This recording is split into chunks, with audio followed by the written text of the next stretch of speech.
ఇది కాళేశ్వరం ప్రాజెక్ట్. ఇది ఫస్ట్ గేట్ల నుండి మీకు వీడియో. ఇది ఎన్నో గేట్ అంటే 9వ గేట్. అదే ఇది వ్యూ పాయింట్ బాగుంది. ఇంకా ఇది ఒక 4-5 రావాలి ఇట్లాంటి స్పాట్లకి. 4-5 వచ్చి వాళ్ళే గొడవ పడి దొబ్బేయాలన్నమాట ఇక్కడ నుండి. కాకపోతే నీళ్ళలో అది పోతుంది కదా చేప, అర్థమైందా? ఆ తర్వాత ఇటుగా వెళ్తే ఇప్పుడు ఈ ఇక్కడ ఉంది కదా ఈ గెట్టు అటు యూకల్ సైడ్ ఏం లేదు, ఇటు సైడ్ ఏం లేవు. ఇవన్నీ పొలాలు. ఇక్కడ నుంచి వాటర్ పోద్ది అనమాట. ఆ పొలాలకి ఇవన్నీ ఊర్లు. ఇటుగా లోపలికి వెళ్ళి ఎంత వాటర్ అనమాట. ఈ కొండవకలు కూడా వాటర్ ఉంది. ఇప్పుడు కరెంటు అవన్నీ తయారు చేస్తారు కదా, అది ఇటు సైడ్గా ఉంది. ఇటు సైడ్ వెళ్ళాలి. ఇది ఛార్జింగ్ అయిపించేటట్టుండే. ఇది అవకల సైడ్ నుంచి చూపించి నీకు ఈ వీడియో చూపిస్తాను. మొన్న తుంగభద్ర తెలుసు కదా, కర్ణాటకలో ఒక డ్యాము ఫస్ట్ గేట్ పోయింది, కొట్టుకుపోయింది అన్నారు కదా. దాన్ని ఎలా బిగించారంటే ఇప్పుడు ఇవి పట్టాలు ఉన్నాయి కదా, ఈ పట్టాల మీద అక్కడ ఉండే ఆ క్రెయిన్ అనేది వచ్చిద్ది. ఎక్కడ ఏది పోయినా కూడా అది తీసుకొచ్చి అక్కడ పెట్టిద్ది అనమాట స్పాట్లో. అందుకని ముందుగానే తెచ్చిపెట్టుకుంటారు. ఇవన్నీ క్రస్ట్ గేట్లే. ఇది ఓల్డ్ అయి ఉండొచ్చు, లేకుంటే న్యూ అయి ఉండొచ్చు.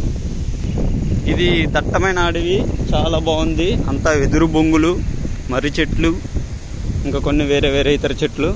కాకపోతే ఇక్కడ కొద్దిగా 1 సెంటీమీటర్ మేర గేట్ ఎత్తినట్టుండు. ఇక్కడ 5వ గేట్లో నుంచి వాటర్ వెళ్తుంది.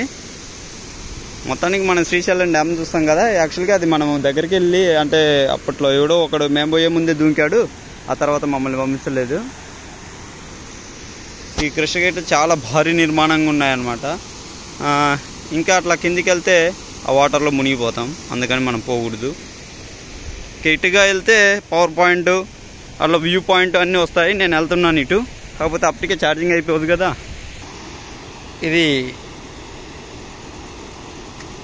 దెబ్బ తినకుండా అదంతా బారుగా అట్లా ఫ్లాట్గా వేసాడనమాట. అందుకే నీళ్ళు భారీగా ఇట్లా వస్తున్నాయి. ఇది వ్యూ పాయింట్ అనమాట. ఇంకా కిందికి వెళ్ళొచ్చు, కానీ నేను ఇంకా వేరే ప్లేస్కి వెళ్ళాలని నేను దిగట్లేదు. ఇట్లా పోతే ఇక ఈ అడవి కొద్దిగా జూమ్ తీస్తే ఎంత దట్టంగా ఉందో చూడండి. చాలా వరకు ఈ కొండలని నరికేశారు ఈ డ్యామ్ కోసమే. నరికేసినా కూడా చేలకు నీళ్ళు ఇవ్వటమే లక్ష్యంగా పెట్టుకున్నారు.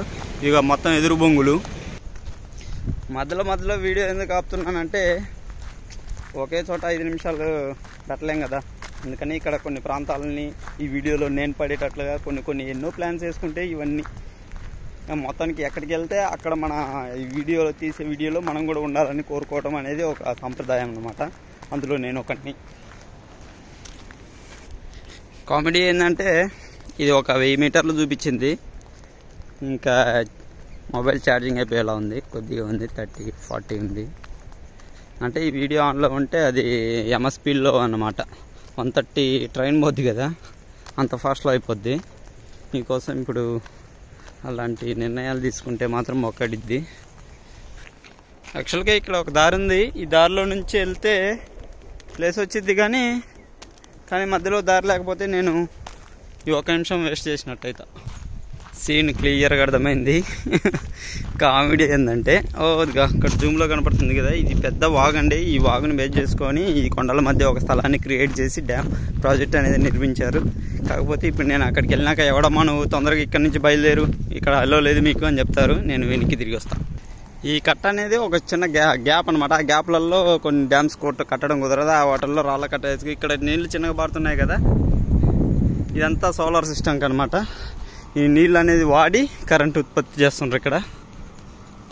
నాకు తెలుసు, నేను పిచ్చోని కాదు, మీ అందరికీ ఇలాంటి లొకేషన్స్ చూపించాలనేది నాకు ఉద్దేశం అన్నమాట. హాయ్ రే మరో ప్రపంచమేలే ఇలా చూడలే. అయ్య బాబు,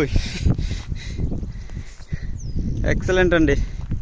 తప్పక చూడాల్సిన ప్లేస్. ఇక్కడ 2-3 ఫోటోలు తీసుకొని ఇన్స్టాగ్రామ్లో అప్లోడ్ చేసుకుంటే మన జ్ఞాపకాలుగా మిగిలిపోతాయి. దీనిలో నుంచి వాటర్ కిందికి వెళ్ళి ఇక్కడ కరెంట్ ఉత్పత్తి అవుతుంది. ఇందులో కరెంట్ ఉత్పత్తి అవుద్ది ఈ రేకుల షెడ్లో. ఈ వాగులు మాత్రం ఎక్సలెంట్ అండి బాబు. ఇది ఏలూరు. బాగుంది, చాలా బాగుంది. ఇందాక నేను అవకలు ఉన్నాను, అవకల చిన్న పాట చిన్నగా ఉంది అనమాట. ఇక్కడ మాత్రం మైండ్ బ్లోయింగ్.